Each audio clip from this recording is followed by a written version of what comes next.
Yang lewat, biarlah sudah lewat. Yang sekarang, yuk kita isi dengan kebaikan. Dinikmati. Yang akan datang, itu misteri kita nggak pernah tahu bisa sampai atau tidak. Maka pasang niat yang baik-baik. Ya, pasang harapan yang besar. Itulah cara melangkah setiap hamba Allah Ta'ala dalam mengarungi samudera kehidupan. Jadi orang hidup itu dikatakan oleh para ulama as-sufi ibnu waqtih.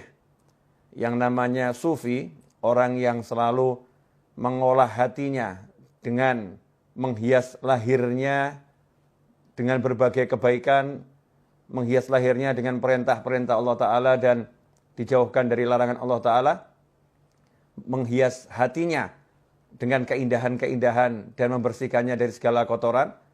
Sufi yang seperti itu dikatakan ibnu waqtih, orang yang hidup di masa kini. Bukan orang yang hidup di masa lalu. Banyak orang itu hidupnya di masa lalu. Ada pula orang yang hidupnya di masa depan. Dia nggak sadar kalau waktunya bukan nanti, waktunya bukan kemarin. Waktunya adalah sekarang. Ya, waktunya adalah sekarang. Ikhwani rahimakumullah, itu yang pengen saya jabarkan berkaitan dengan tema yang diangkat. Ya, yang ingin saya jabarkan. Mudah-mudahan saya diberi pemahaman, diberi ilmu, dan diberi kemampuan untuk mengamalkannya dan menyebarluaskannya. Begitu juga antum semua yang menyaksikan saya saat ini. Mudah-mudahan dapat hal yang sama dan lebih. Amin. Ikhwani rahimakumullah, hidup bukan untuk berada di masa lalu. Jadi masa lalu itu cukup disadari yang baik, sekarang kita syukuri. Yang buruk, kita istighfari. Minta ampun sama Allah Subhanahu wa Ta'ala. Caranya apa? Dengan menikmati masa sekarang. Jadi jangan sampai masa sekarang hanya untuk menyesali masa lalu. Wah, seandainya dulu, kalau dulu saya tidak begini, kalau seandainya buang semua itu. Yang ada adalah sekarang. Saat ini.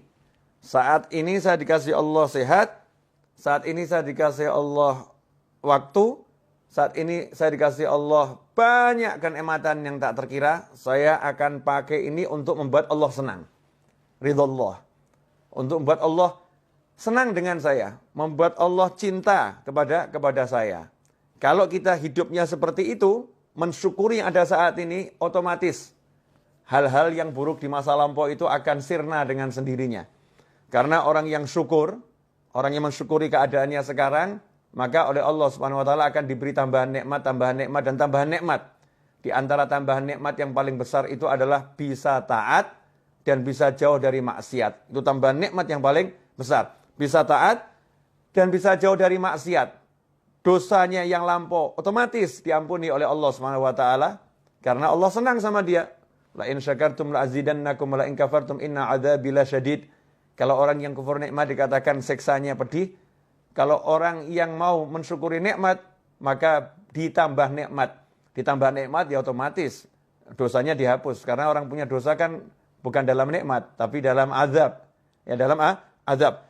Karena itu fokusnya sekarang, saat ini. Saat ini saya harus ngapain ya? Saat ini harus ngapain? Saat ini saya harus apa? Daripada mikir yang panjang-panjang, kalau saat ini lagi berada di hadapan orang tua, nikmati orang tua. Jangan di hadapan orang tua, mikirin yang di luar. Sehingga kehilangan waktu untuk taat. Karena waktunya sekarang lagi bersama orang tua, di hadapan orang tua, duduk sama orang tua, harus ngapain? Jalankan perintah Allah kepadamu terhadap orang tuamu. Perintah Allah kepada kita terhadap orang tua kita. Oh, kita harus memandangnya dengan cinta. Oh, mendengarkan ucapannya dengan sayang. Oh, saya harus ngomong dia dengan lemah lembut, gak boleh ngomong kasar. Oh, saya harus menyabarkan diri saya untuk duduk bersama orang tua saya. Ya, kalau udah begitu akan ditambah nikmat. Kalau nanti kita punya rencana bisnis setelah duduk sama orang tua, kalau nanti kita punya rencana apapun setelah duduk sama orang tua, nanti itu akan dibereskan dengan berkat yang sekarang ini kita syukuri. Yang sekarang kita syukuri, yang nanti dibereskan sama Allah Subhanahu wa Ta'ala. La azidannakum. pasti aku tambah nikmat. Nah ini enggak, lagi sholat, sekarang waktunya sholat, mikirnya harusnya sholat. Waktunya sholat, mikirnya makan. Nanti saya habis sholat, saya mau keluar, saya mau pergi ke restoran ini. Saya mau ketemu sama teman-teman saya mau makan di warung sana. Nanti habis sholat, saya mau cari di menu, ya warung-warung online. Ya. Ada warung online banyak, restoran online, saya mau cari menunya apa, habis sholat. Tapi mikirnya dalam sholat. Sehingga kehilangan waktu sholat, nikmat sholat. Nah, begitu pula ketika duduk bersama pasangan hidup. Masya Allah. Ada suamimu, ada istrimu. Duduk bersama, asyik. Gak usah ngobrolin orang lain. Yang aneh itu ketika duduk bersama ngomongkan orang lain. Ya, kecuali kalau obrolan itu obrolan yang bawa kebaikan. Artinya ngomongkan yang baik-baik. Lagi belajar bersama, kita ngobrolkan kebaikan orang lain untuk dicontoh. Tapi gak usah ngobrolin hal-hal yang gak enak yang dialami orang lain atau gak enak tentang orang lain. Sehingga kehilangan kenikmatan ngobrol dengan dirinya berdua. Yang lebih aneh, duduk bersama pasangan, tapi ngobrolnya sama handphone. Ya, ngobrolnya sama handphone. Kehilangan kenikmatan saat ini. Saat ini, lagi ngapain? Lagi duduk sama pasangan hidup saya. Ya udah, duduk dinikmati bersama pasangannya. Caranya bagaimana? Ajak ngobrol tentang ilmunya Allah Subhanahu wa taala. Ya, ajak ngobrol tentang bagaimana sholat, ajak ngobrol tentang bagaimana zikir. Bukan ngobrol yang gak ada manfaatnya, menyesali masa lampau. Wah, kemarin itu ya, seandainya saya jadi transaksi, saya akan dapat duit banyak. Oh, gak jadi kok dibahas. Ya, gak jadi kok dibahas. Wah, seandainya kemarin itu kita beli rumahnya, kita akan untung sekian. Oh, gak dibeli kok dibahas. Gak dibeli kok dibahas. Jadi hidupnya di masa lampau, duduk bersama pasangannya bukan ngobrolkan akhirat, yang diobrolkan al-fulus, wal duit, dinar, wa dirham. Yang diobrolkan cuma uang dan uang dan uang. Ad-dunya, wa dunya, wa dunya. Sehingga nggak ada kenikmatan. Dalam obrolan itu bahkan susah rahmat mau turun. Rahmat mau turun itu susah. Karena obrolannya bukan dalam taat pada Allah Subhanahu wa ta'ala. Coba kalau duduknya itu ngobrol tentang ketaatan. Masya Allah. Nikmat. Contoh tentang ketaatan, bab masakan itu ketaatan loh. Suami sama istri duduk, makan sayur asem. Suaminya ngomong, enak bener nih sayur asemnya nih. Ini kan lagi ngomentari makanannya istri, ya bersama istri di meja makan atau di tempat makan. Enak bener ini, Masya Allah. Seger badan jadinya rasanya. Istri yang jawab, ini Mas bisa aja. Padahal ini gak enak nih pasti ini. Nyindir-nyindir ini. Enggak nih enak bener ini. Kelihatannya obrolan biasa, tapi ini taat. Sebagaimana disebutkan dalam sebuah riwayat, dudukmu bersama pasangan hidupmu untuk menyenangkan hatinya di jalan Allah Ta'ala lebih utama daripada iktikaf di masjidku ini 1 tahun. Kama qala SAW. Di riwayat seperti itu. Itu nikmat. Kemudian yang lebih menyedihkan lagi, waktunya sekarang untuk melamunkan masa depan. Melamunkan. Nanti kalau rumah itu laku, saya mau beli mobil. Nanti kalau tanah yang di sana laku, saya mau beli rumah. Nanti. Sementara dia sekarang nggak mau kerja. Jadi sekarang ini hidupnya cuman nganggur. Nggak mau bergerak. Nah ini kasihan nih. Ini namanya bukan punya cita-cita. Itu namanya melamun dalam syariat. Jadi cita-cita sama melamun itu beda. Ya, dikatakan kalau yang cita-cita itu bagus. Tapi kalau melamun itu dari syaitan. Kalau melamun itu dari setan. Apa bedanya orang melamun sama cita-cita? Kalau orang punya cita-cita, nanti kalau rumah itu laku, saya mau beli mobil. Ya. Kalau sekedar begitu namanya ngelamun.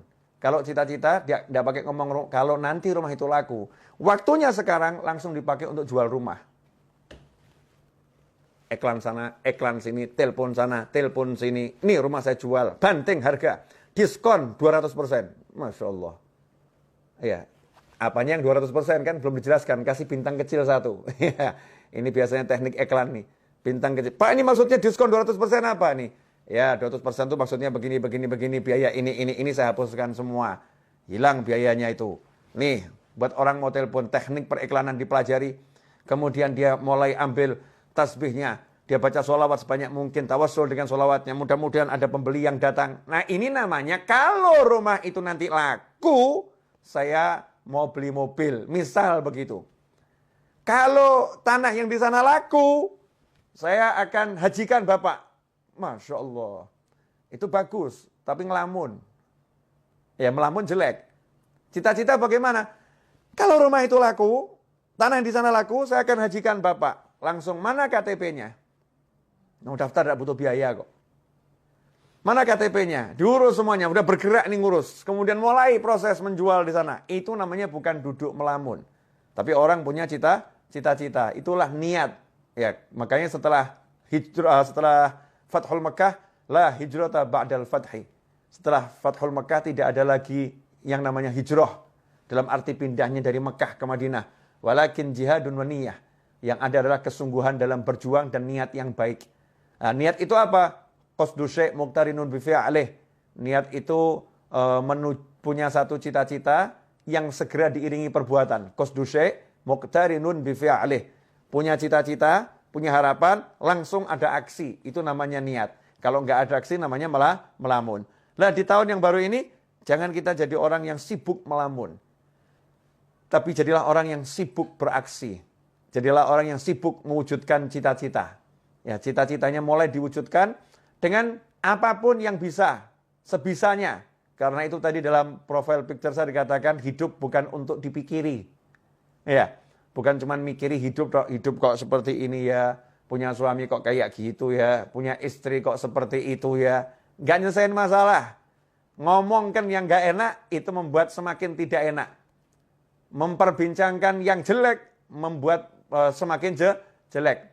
Memperbincangkan yang negatif menjadi energi yang negatif. Ngomong yang baik maka menjadi yang baik. Ini yang ngomong bukan saya, yang ngomong Nabi Muhammad SAW. Man kana yu'minu billahi wal yaumil akhir fal yaqul khairan au liyasmut. Barang siapa iman, percaya, man kana yu'minu billahi wal yaumil akhir, kepada Allah dan hari akhir, fal yaqul khairan. Hendaknya dia ngomong yang baik. Ngomong yang baik. Kalau tidak bisa, diam saja. Bahkan sampai komentari makanan yang nggak enak itu nggak boleh. Kalau suka, makan. Ya. Kalau suka, makan. Kalau enak, itu dikomentari yang positif. Kalau nggak enak, diam. Nggak usah dimakan. Nah, diam, jangan dikomentari. Karena mengomentari makanan yang nggak enak itu nggak boleh. Ya, mencela makanan itu nggak boleh. Tapi Habib, saya pengen ini masakannya jadi enak. Ini makanannya nggak enak. Gimana cara komentarinya? Ya, komentari yang cerdas. Yang saya syariat. Caranya gimana? Makanan ini enaknya luar biasa. Kalau garamnya dinaikkan sedikit. Ya, garamnya tambah sedikit, enaknya luar biasa. Positif. Bukan hal yang negatif. Itu yang diajarkan Nabi Muhammad SAW. Rasul nggak suka kita ngomong yang negatif, ngomong yang jelek-jelek, ngomong yang buruk-buruk. Ngomong yang buruk mendatangkan keburukan. Ngomong yang jelek mendatangkan kejelekan. Suasananya nggak enak. Ruhaniyahnya nggak enak. Karena itu ikhwani rahimakumullah, hidup bukan untuk dipikiri. Mikirin yang kemarin-kemarin apalagi, Masya Allah. Kemarin saya kok, sholat subuhnya terlambat ya. Dulu ya sholat subuhnya terlambat. Mikirin doang.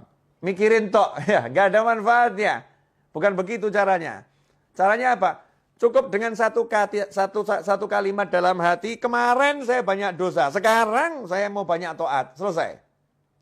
Jadi bukan waktunya habis untuk mikir kemarin kok sholat subuh begini ya, kemarin ya sholat zuhurnya begini ya, kemarin mikir aja. Waktunya mikir yang tadi itu, kalau udah untuk aksi, Masya Allah. Langsung dia banyak sholat sunnahnya. Ditanya sama orang, kenapa kamu banyak sholat sunnah? Wah, sholat saya yang dulu-dulu tidak beres nih. Ini sunnahnya buat nambah ini. Kemudian dia qadha sholatnya. Qadha, kenapa kamu qadha sholatmu? Wah, dulu saya sering subuh nggak sholat ini. Sekarang saya mau qadha sekarang ini. Saya mau qadha sekarang. Jadi bukan hidup dalam lamunan, tapi hidup dalam aksi. Kalau udah hidup kita dalam aksi ketaatan, maka hidup itu akan penuh dengan kenikmatan. Kalau hidup dalam aksi ketaatan, maka hidupnya akan penuh dalam kenikmatan.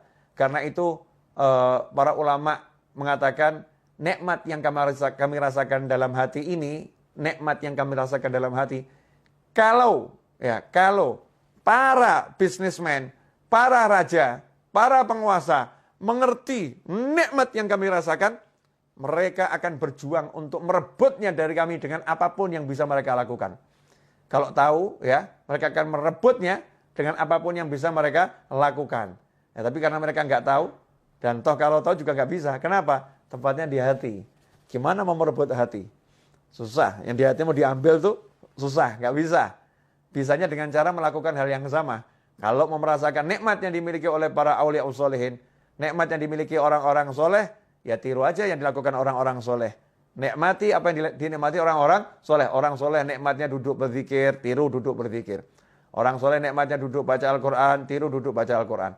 Orang soleh nikmatnya duduk cari ilmu, tiru duduk cari ilmu. Orang soleh nikmatnya bersedekah, tiru hidup bersedekah. Orang soleh nikmatnya membantu orang lain, tiru bantu orang lain. Dan seterusnya dan seterusnya. Nanti Allah Ta'ala akan memberi kita rasa nikmat seperti beliau-beliau. Dan ketika kita mencontoh pun udah ada nikmatnya. Naik kadarnya, dan terus akan semakin besar. Ikhwani rahimakumullah. Tentunya dalam menjalani hidup itu bukan untuk dipikiri tapi dijalani. Bukan berarti kemudian mulus. Dalam menjalani hidup, namanya juga manusia.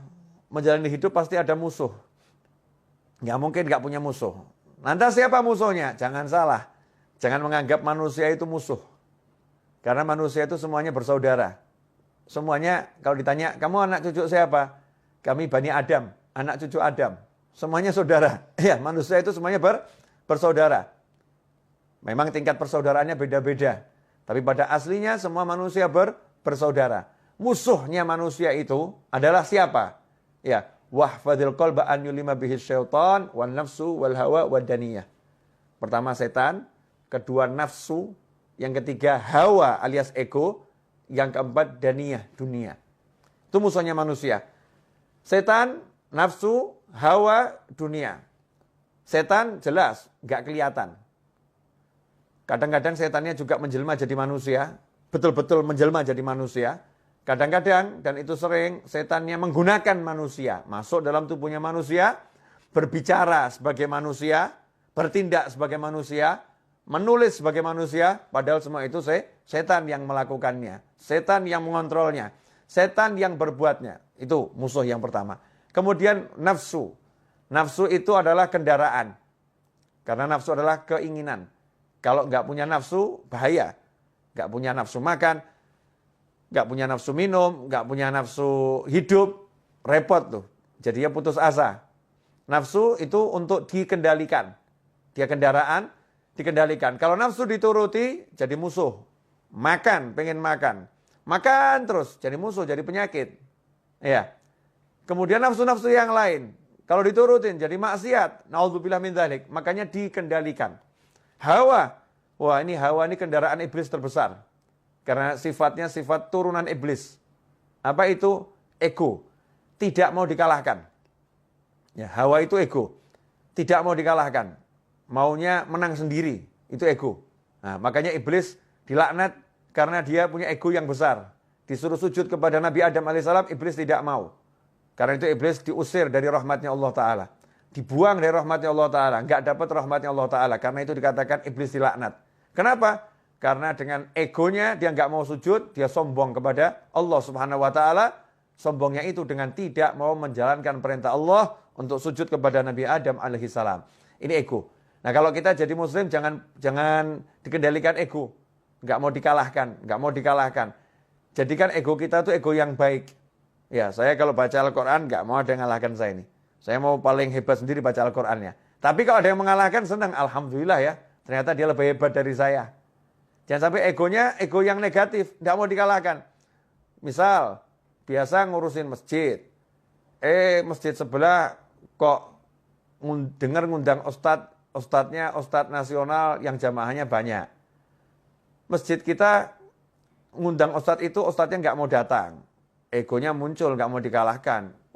Buat segala macam cara, kalau di tempat saya nggak bisa, di tempat dia juga harus nggak bisa.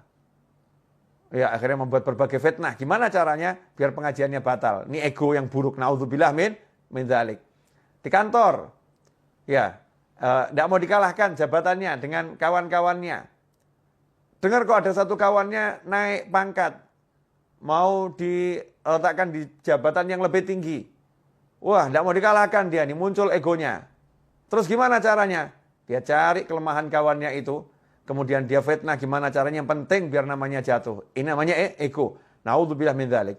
Kemudian dunia, Masya Allah, segala sesuatu selain Allah Ta'ala.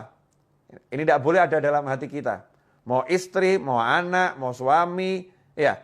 Siapapun selain Allah nggak boleh ada dalam hati. Bolehnya masuk hati harus lewat Allah Subhanahu wa taala. Harus bismillah, harus ada Allahnya. Anak ada dalam hati karena Allah. Mencintainya karena Allah, menyayanginya karena Allah. Makanya begitu anaknya nggak mau sholat, orang tuanya harus marah. Ya, orang tua harus marah. Nah, itu namanya karena Allah Subhanahu wa taala. Pasangan hidup, istri. Istri kalau menghalangi suami untuk bakti sama orang tuanya, suaminya harus marah. Tidak bisa, saya tidak bisa mencintaimu mirip orang tua saya. Apalagi lebih. Mirip saja nggak bisa. Nomor satu, cinta saya harus orang tua saya. Begitu Allah saya ngajarin saya. Begitu Allah saya perintahkan saya. Dimasukkan istri ke dalam hati, juga karena Allah Subhanahu wa ta'ala. Pekerjaan, boleh masuk dalam hati kalau karena Allah Subhanahu wa ta'ala. Ini saya mau cari nafkah. Pekerjaan ini penting untuk berikan nafkah kepada keluarga saya yang halal. Tapi karena Allah, nggak takut kehilangan pekerjaan. Oh, karena Allah kok. Ya kalau emang dia harus hilang, nanti kan Allah akan mendatangkan yang lain pekerjaannya. Ya Allah akan kasih yang lain. Semua dikembalikan karena Allah, karena Allah, karena Allah.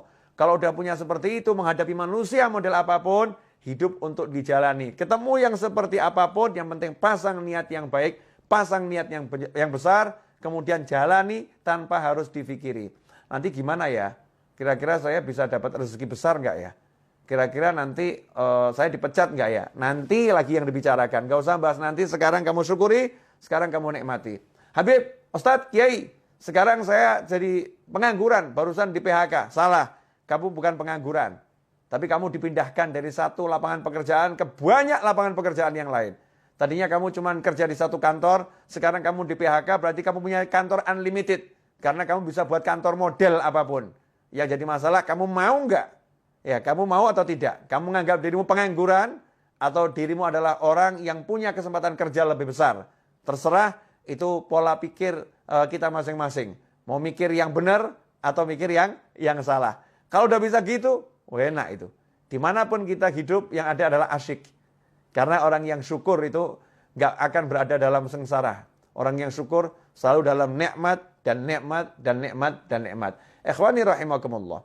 Nah, merdeka. Ya itulah orang yang merdeka. Orang yang merdeka itu seperti ketika Pak Karno dan Bung Hatta serta tokoh-tokoh nasional, para ulama memproklamirkan kemerdekaan. Maaf, belum ada negara yang mengakui secara tertulis Indonesia sebagai negara. Belum ada. Kalau mikir gitu, kapan merdekanya? Oh, ini kita belum kontak ke negara-negara lain loh. Ada yang dukung enggak ya? Nanti kira-kira gimana ini kalau setelah kita proklamirkan seperti apa ya? Kalau mikir begitu nggak pernah merdeka Indonesia. Tapi langsung pekik merdeka diteriakkan, 17 Agustus 45 diproklamirkan, ya merdekalah kita. Setelah itu baru kita urus. Bergerak. Menjalani kehidupan kemerdekaan. Pasang niat yang besar menjadi bangsa yang merdeka. Hasilnya apa? Merdeka. Ada kurang lebih 10 negara memberikan dukungan atas kemerdekaan Indonesia. Diawali Palestina, Mesir, Yaman, Saudi Arabia, dan seterusnya. Bisa kita baca di sejarah kemerdekaan bangsa kita ini. Ikhwani rahimakumullah. Ya, itulah cara berpikir orang yang sudah mengerti. Ya, sudah mengerti bahwasanya hidup itu untuk dijalani bukan dipikiri, tentu dengan niat-niat yang baik. Nah, kemerdekaan ini pada hakikatnya adalah bebas dari penjajahan. Sementara saat ini kita sebagai pribadi manusia, kita sendiri nggak bebas dari penjajahan nafsu. Masya Allah. Penjajahan nafsu, misal nafsu merokok. Nafsu merokok. Dikasih tahu sama dokter, Bapak ini sakit paru-paru, agak berat Pak, harus berhenti merokok. Kalau Bapak lanjutkan, nyawa Bapak bisa melayang. Ini karena nafsu merokoknya kuat, Nyawa itu melayang nggak dipikirkan, udah mati urusannya Allah. Nanti kalau udah takdirnya mati ya mati. Kalau belum waktunya ya nggak akan mati. Pakai dalil takdir pula ini. Untuk menuruti hawa nafsu pakai dalil takdir. Dia nggak bisa mengendalikan nafsunya ini. Rokok berhenti dulu ya. Saya lagi sakit nih, berhenti kamu. Nggak bisa. Nggak bisa ngomong gitu sama rokok, nggak bisa. Baru sama rokok saja udah dijajah. Masya Allah. Itu yang bab rokok. Ada lagi yang bab lain. Ya, kebiasaan yang negatif. Ya, kebiasaan yang negatif. Masing-masing kita ini punya sesuatu yang mungkin menuruti nafsu. Makan, Masya Allah. Dokter melarang ya berdasarkan ilmunya. Bapak tidak boleh makan ini mengandung kolesterol, ini membahayakan jantung Bapak. Tapi nafsunya suka ini, makannya enak semua ini. Ini kalau nggak makan begini rasanya nggak hidup, Masya Allah. Nggak makan begini rasanya nggak hidup, nafsunya itu. Ini kalau diturutin, nggak berhenti dari makanan macam-macam tadi, maka akan jadi sakit yang semakin parah dan akan menghilangkan nyawa. Na'udzubillah min dzalik. Muslim yang merdeka, dia bisa katakan sama nafsunya, stop dulu ya, sampai kondisi saya itu sudah betul-betul baik. Nanti kalau udah baik, kita akan dialog lagi. Enaknya kamu saya makan 1 bulan berapa kali? Ya, dalam seminggu berapa banyak saya makan kamu nih. Dialog sama nafsunya nih. Nafsunya dikendalikan, itu baru muslim namanya. Itu namanya orang yang merdeka. Ya, orang yang merdeka. Kalau belum begitu, masih dijajah oleh setan, nafsu, hawa, dan dunia. Yang paling kesian yang dijajah sama dunia, Masya Allah. Takut kehilangan duit. Takut kehilangan pekerjaan. Gara-gara takut kehilangan pekerjaan, disuruh melakukan yang haram apapun dijalani. Daripada saya kehilangan pekerjaan, nyerempet haram dikit gak jadi masalah. Masya Allah. Nyerempet yang haram dibilang gak jadi masalah. Na'udzubillah min dzalik. Gara-gara takut kehilangan pekerjaan, jelas-jelas ibunya di desa memanggil, nak pulang, temanin ibu. Ibu sudah tua, ibu gak mau meninggal sendirian. Pulang kamu nak, temanin ibu. Dia katakan, maaf bu, saya gak bisa pulang. Kalau saya pulang saya dipecat dari kantor. Takut kehilangan kantor. Gak takut kehilangan ibu dan ridho Allah subhanahu wa ta'ala. Masya Allah. Ini dijajah yang luar biasa oleh yang namanya dunia. Ikhwani rahimakumullah. Dunia ini bisa menjelma menjadi macam-macam bentuk. Ya, macam-macam bentuk. Segala sesuatu selain Allah yang ada dalam hati, mengalahkan Allah, mengalahkan aturannya Allah, itulah dunia. Ya, itulah dunia. Sekarang pilihan ada di tangan kita. Kita mau jadi manusia yang merdeka atau manusia yang terjajah. Kalau mau jadi manusia yang merdeka dan setiap muslim harus jadi orang yang merdeka, maka kita harus berjuang. Ya, jihadun wa niyah. Berjuang melawan nafsu, berjuang melawan ego, berjuang melawan syaitan, berjuang melawan dunia. Caranya, ya dengan melaksanakan perintah Allah. Belajar setiap hari, cari ilmu terus tanpa henti. Nabi Musa pun gak pernah berhenti cari ilmu, walaupun udah menjadi Rasul, kalimullah, yang diajak bicara langsung oleh Allah Subhanahu wa Ta'ala. Nabi Muhammad SAW tidak pernah berhenti minta tambahan ilmu, walaupun ilmu beliau adalah ilmu langsung dari Allah Subhanahu wa Ta'ala. Ya, yang Allah katakan diwahyukan. Kalau bicara Rasulullah semuanya itu wahyu ada dalam hati Nabi Muhammad sallallahu alaihi wasallam. Rasul masih suruh minta terus sama Allah, wa qur rabbi zidni ilma. Ya Allah, berilah aku tambahan ilmu. Ikhwani rahimakumullah.